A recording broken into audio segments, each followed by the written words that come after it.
This picture is emblematic of our times.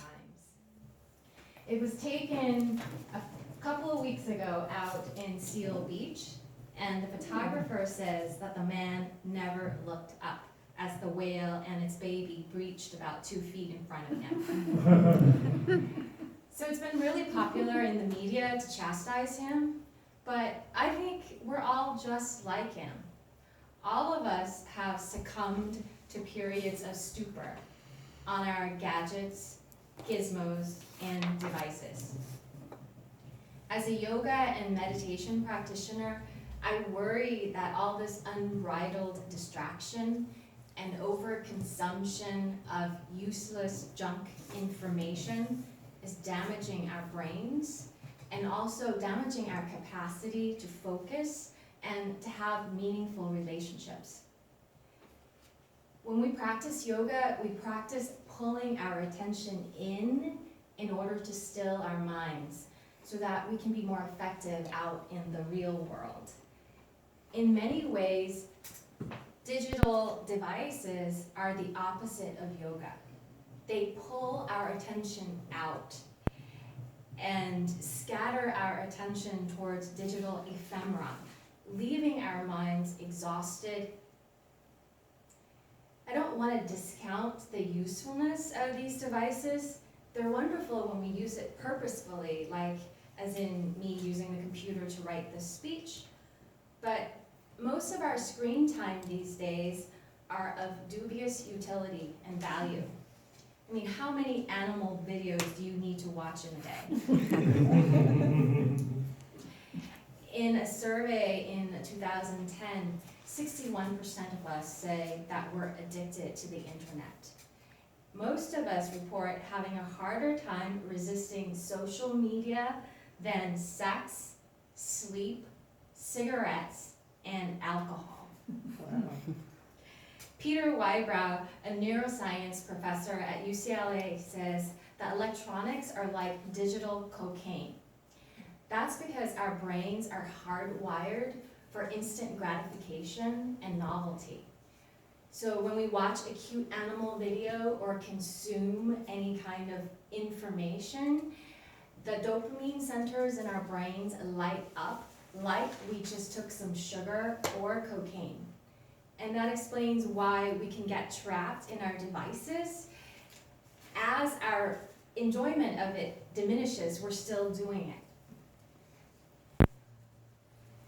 A recent Psychology Today article reports on some brain imaging studies. They show that excessive screen time shrinks gray matter, creates spotty white matter, almost kind of flocculent looking white matter, reduces cortical thickness, impairs cognitive function, leads to cravings, and diminishes dopamine function.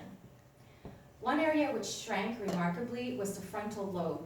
This is the CEO center of our brain, which governs planning, prioritizing, organizing, and impulse control.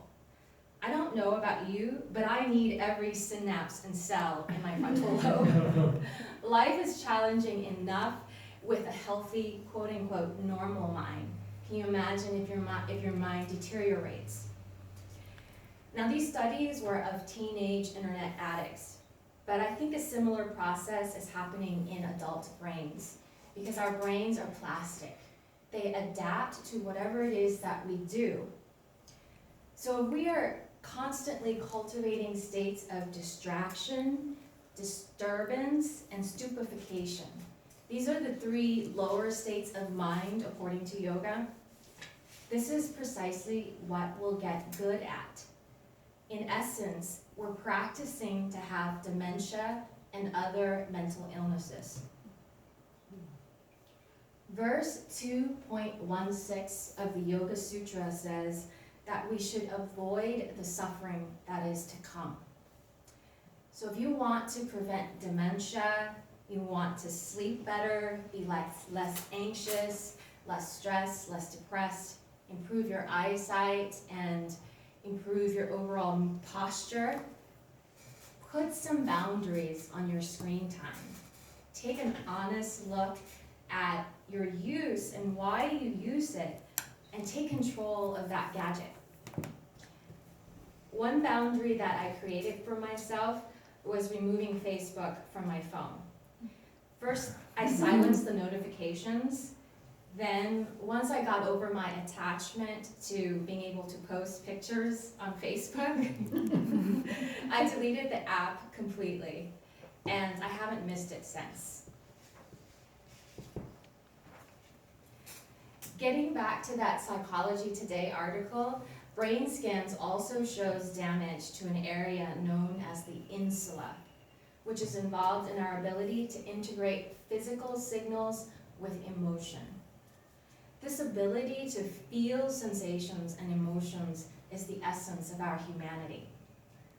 If we can't discern how external stimuli affect us, we can't make competent decisions. We're basically incapacitated as autonomous individuals. The insula is also important for developing empathy and compassion for others. So basically, if we can't feel our emotions, we can't feel others' emotions either. We can't connect with them. If our attention is consumed by the screen, we aren't living to our potential. Our mind has lost its innate characteristics of clarity, purposefulness, and joy. When we're on our deathbeds, none of us are going to regret not posting more on Facebook. Instead, we'll regret the connections that we didn't make in the real world. Eric Smith, the photographer of this now infamous picture, observes, "We think that life is better on our phone. We have to consciously question this fallacy and take control of our technology instead of being controlled by it. Don't miss out on your reaching whale." Carpe diem.